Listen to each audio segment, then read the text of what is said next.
Olá, sou o pastor Murilo. Estou aqui mais uma vez para trazer uma mensagem de amor e de esperança para o teu coração. Restituição. A Bíblia Sagrada traz várias narrativas para a nossa reflexão sobre obediência e fé. Dentre elas encontramos um relato minucioso sobre a Páscoa no Antigo Testamento. Havia soado a hora da 10ª e derradeira praga. Deus mandara um anjo destruidor para eliminar todo o primogênito do Egito, desde os homens até os animais, como aprendemos em Êxodo, capítulo 12, versículo 12. Acontece que os israelitas também habitavam naquele lugar, e para livrá-los, o Senhor emitiu uma ordem a seu povo. A obediência a essa ordem os livraria. Deus desejava ensinar ao seu povo a importância da obediência e da fé, preparando-os para os dias futuros. Assim como o Todo-Poderoso libertou os hebreus da escravidão do Egito, quer nos libertar da escravidão do pecado pelo sangue do nosso Mestre e Senhor Jesus Cristo nessa Páscoa, como aprendemos em 1 Coríntios, capítulo 5, versículo 7. Todas essas narrativas proporcionam àqueles que as examinam uma oportunidade de reflexão. Isto porque a vocês, a nós, foi dado o conhecimento dos mistérios do reino dos céus, como aprendemos em Mateus, capítulo 13, versículo 11. Vejamos alguns exemplos elucidativos de hesitação. Jesus dera ordem a seus discípulos, como vemos em Mateus capítulo 8, versículo 18, que entrassem no barco com ele para juntos atravessarem o lago em direção à região dos Gadarenos. Você conhece essa história? De repente, uma violenta tempestade se abateu sobre o mar, de forma que as ondas inundavam o barco, como Jesus, ali dormindo, seus discípulos ficaram temerosos, como aprendemos em Mateus capítulo 8, versículo 24. Jesus estava no barco com eles, tranquilamente dormindo, o que por si só demonstra que nada de mal poderia lhes sobrevir. Mesmo assim, seus discípulos acharam que iriam morrer, como aprendemos em Mateus capítulo 8 e versículo 25. E ele perguntou: por que vocês estão com tanto medo, homens de pequena fé?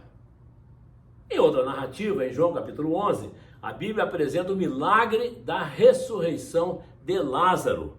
E nesse relato vemos que Maria não se conformara com a demora da vinda do Senhor.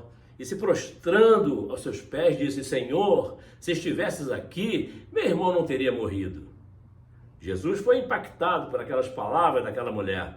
E, ao ver chorando Maria e os judeus que a acompanhavam, Jesus agitou-se no espírito e perturbou-se. Jesus chorou, não pelo sofrimento, mas pela falta de fé daquelas pessoas. Afinal, era o próprio Senhor Deus Todo-Poderoso, em carne e osso, quem estava presente. Deus estava naquele lugar.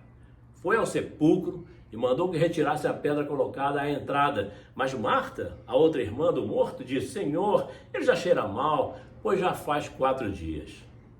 Como muitos de nós, ela também não creu no poder de Deus. Todavia, a graça do Senhor foi maior e Jesus, nosso Mestre e Senhor, restituiu a vida que se perdera. Disse-lhe Jesus: não lhe falei que se você cresce, veria a glória de Deus, como está escrito em João capítulo 11, versículo 32 a 40? Por fim, um testemunho de visão, de fé e obediência que a Bíblia nos conta em 2 Reis capítulo 6, versículo de 1 a 7. Um grupo de discípulos do profeta Eliseu sai em direção ao Jordão para cortar lenha, a fim de construir um local maior para a reunião. Um deles lhe pergunta: Mestre, não gostaria de ir com seus servos? Sim, ele respondeu, e foi com eles. Ali um dos homens que estava trabalhando corta um tronco. O cabo do machado se rompe e o ferro cai no rio. Ele, desesperado, grita: o ferro do machado caiu na água e não era meu, era emprestado. O homem de Deus pergunta: onde caiu? Ele aponta o lugar e o homem de Deus corta um galho e joga ali, fazendo o ferro flutuar, e disse: pegue-o. O homem esticou o braço e o pegou.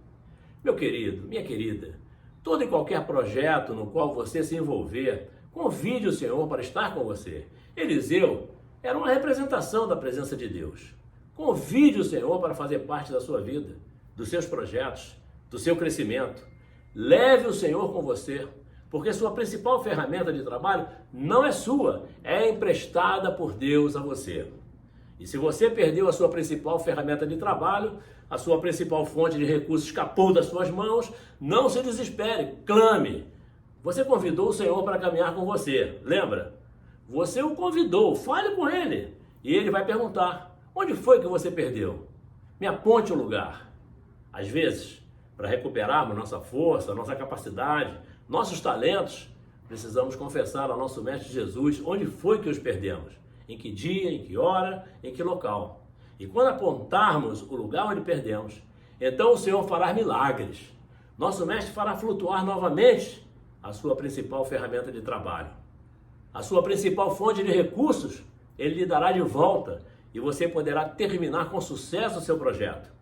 Irmão, irmã, todo homem necessita ter uma visão em tudo que realiza. Sem visão, o homem não sabe realmente o que faz nem por que faz e, consequentemente, vive apenas em função das suas necessidades primárias. Hoje, nosso Mestre Jesus te oferece outra vez a liberdade pelo seu sangue vertido na cruz do Calvário. Escolha morrer para este mundo tormentoso, viver verdadeiramente como nova criatura em novidade de vida. Hoje, na nossa Páscoa, nosso Mestre Jesus e Senhor te oferece perdão e restituição. Pronto, nosso bate-papo fica por aqui. Semana que vem tem mais, mas não esqueça, não perca a esperança na sua pátria, não perca a esperança e a fé, porque o Senhor está no controle de todas as coisas. E olha, o pastor Murilo Coutinho e a pastora Marília Coutinho amam você. Amém?